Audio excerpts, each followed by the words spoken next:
राधे राधे प्रिय भक्तों, श्री कृष्णदास शिवन्य चैनल में एक बार फिर से आपका स्वागत है। और आज की वीडियो भी है बाकी वीडियोस की तरह बहुत ही खास, क्योंकि आज मैं आपको बताने वाली हूँ कि 9 फरवरी मौनी अमावस्या का क्या महत्व है और क्यों खास है सारी अमावस्याओं में मौनी अमावस्या।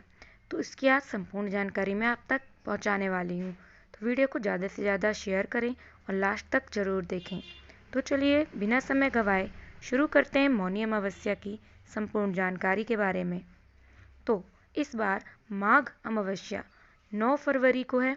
शास्त्रों में माघ के महीने को दान पुण्य पूजा पाठ आदि के लिए बहुत शुभ एवं पुण्यकारी माना जाता है। आप कह सकते हैं कि कार्तिक माह के अनुसार ही माघ मास को भी बहुत ही महत्वपूर्ण दिया जाता है। तो मौनी अमावस्या के दिन ऋषि मनु का जन्म हुआ था, इसीलिए इसे मौनी अमावस्या भी कहा जाता है। और हमारे सनातन धर्म में अमावस्या तिथि का विशेष महत्व है। माघ माह में आने वाली अमावस्या माघ अमावस्या या मौनी अमावस्या कहलाती है। इस बार माघ अमावस्या 9 फरवरी को है। शास्त्रों में माघ के महीने को दान पुण्य पूजा पाठ आदि के लिए बहुत शुभ और पुण्यकारी माना गया है। शास्त्रों के अनुसार इस दिन ऋषि मनु का जन्म हुआ था, इसलिए इसे मौनी अमावस्या कहा जाता है। और इसीलिए मान्यता भी है कि इस दिन मौन रहकर ईश्वर की आराधना करने से विशेष फल मिलता है। इस दिन भगवान शिव और भगवान विष्णु का पूजन करना शुभ होता है। पितरों का आशीर्वाद पाने के लिए इस दिन को बेहद खास माना गया है। इस दिन दान पिंडदान तर्पण करने से पूर्वज प्रसन्न होते हैं और अपना आशीर्वाद हम सबको और अपने वंशजों को देते हैं। अब हम जानते हैं मौनी अमावस्या पर स्नान दान का महत्व। तो धार्मिक मान्यता है कि इस दिन मनुष्य को मौन रहते हुए गंगा, यमुना या अन्य पवित्र नदियों में स्नान करना चाहिए।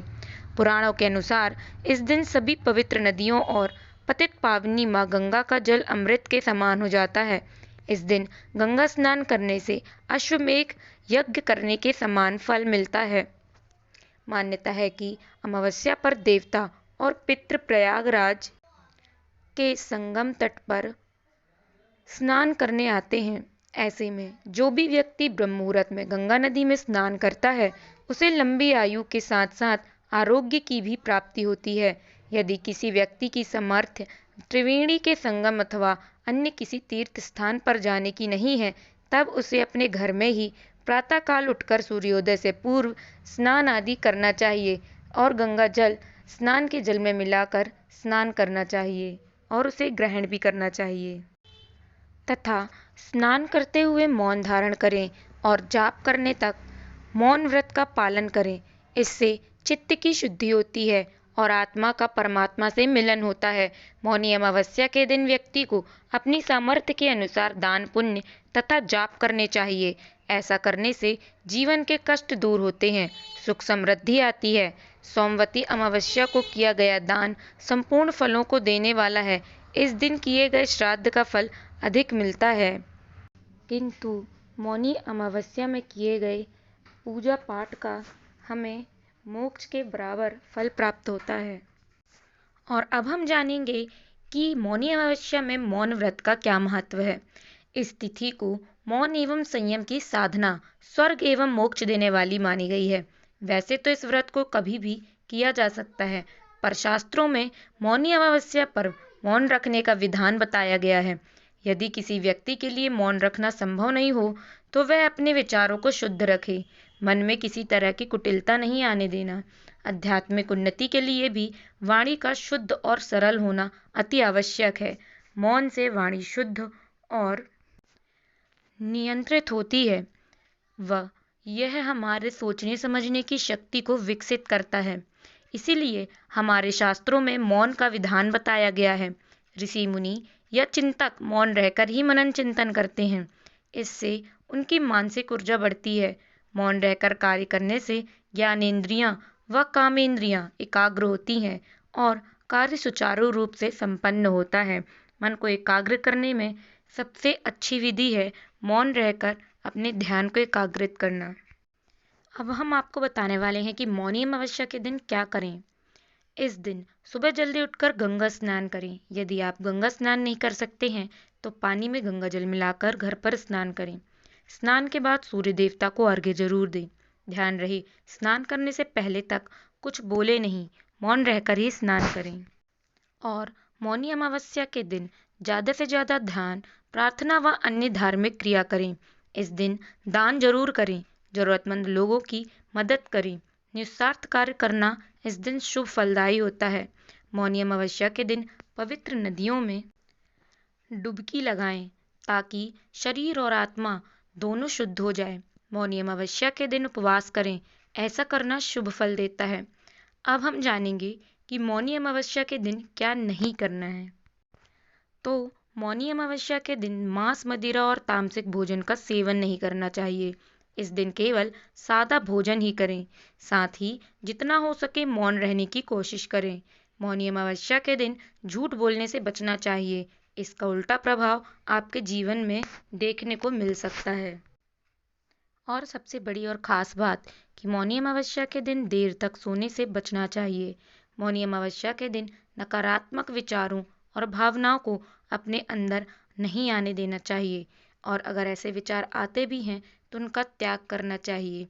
और भगवान के दिन और रात पूरे दिन हर समय भगवान के मंत्रों का मन ही मन चिंतन करना चाहिए और भगवान से प्रार्थना करते रहना चाहिए कि हमारा मन उनके चरणों में, उनकी भक्ति में लगा रहे। और अब मैं आपको बताने वाली हूँ कि मौनी अमावस्या की तिथि यानी शुभ मुहूर्त क्या होगा। तो हिंदू पंचांग के अनुसार इस साल माघ माह के कृष्ण पक्ष की अमावस्या तिथि शुरुआत 9 फरवरी को सुबह 8:02 से होगी। अगले दिन यानी 10 फरवरी को सुबह 4:28 पर इसका समापन होगा। ऐसे में इस साल 9 फरवरी को मौनी अमावस्या मनाई जाएगी।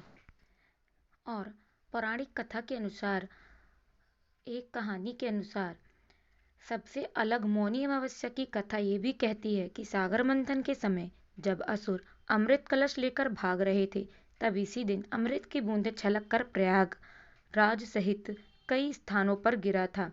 इसलिए मौनी अमावस्या पर प्रयाग सहित अन्य तीर्थों में स्नान करके दान पुण्य करने से कई गुना लाभ मिलता है। तो अब मैं आप सब लोगों को मौनी अमावस्या के व्रत के लाभ के बारे में बताने वाली हूँ। माघ मास में तिल, ऊनी वस्त्र, घी का बहुत ही पुण्यदायी होता है, पुण्यदायी होता है इनका दान करना। इसीलिए मौनी अमावस्या पर इन वस्तुओं का दान जरूर करना चाहिए। यह जरूरी नहीं कि आप बहुत दान करें, लेकिन अपनी श्रद्धा और क्षमता के अनुसार थोड़ा दान भी आप कर सकते हैं। इससे भगवान शिव की कृपा प्राप्त होती है और व्यक्ति मृत्यु पश्चात उत्तम लोक में स्थान पाता है।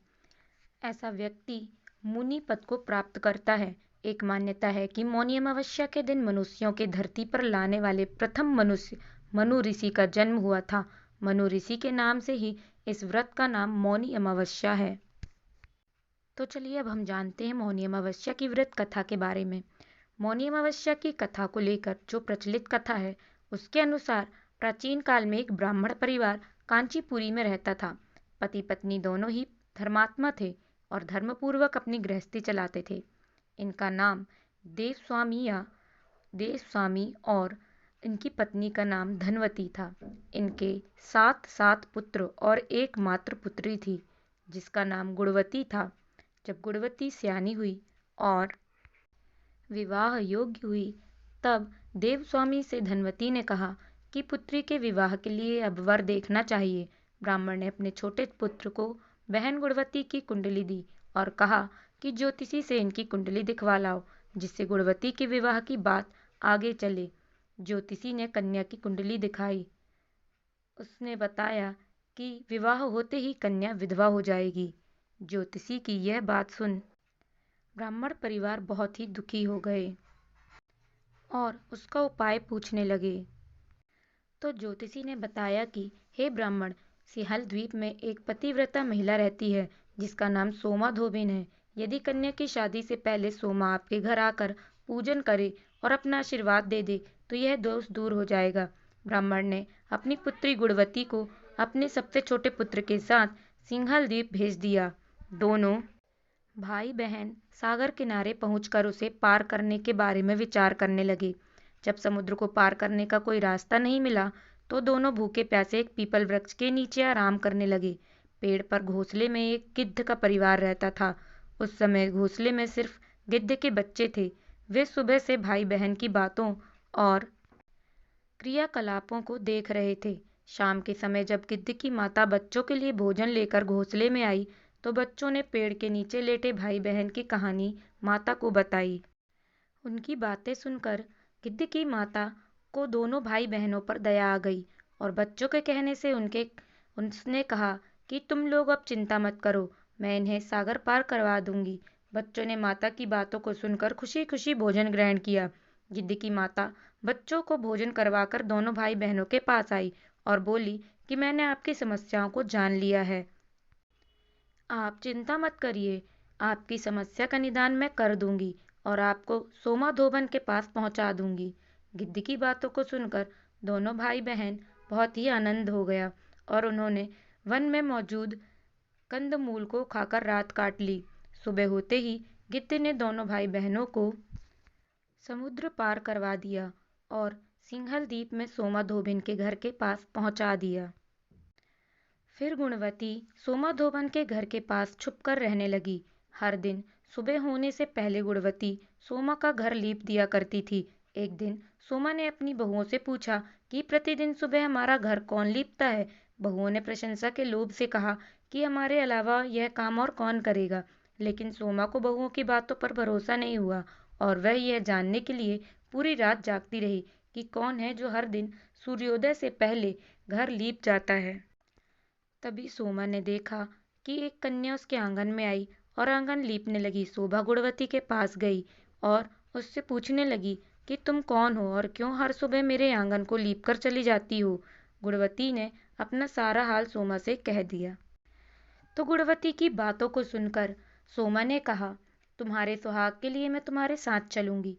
सोमा ने ब्राह्मण के घर आकर पूजा किया, लेकिन विधि का विधान कौन टाल सकता है। गुणवती का विवाह होते ही उसके पति की मृत्यु हो गई। तब सोमा ने अपने सभी पुण्य गुणवती को दान कर दिया। सोमा के पुण्य प्राप्त करते ही गुणवती का पति जीवित हो गया, लेकिन पुण्यों की कमी से सोमा के पति और बेटे की मृत्यु हो गई।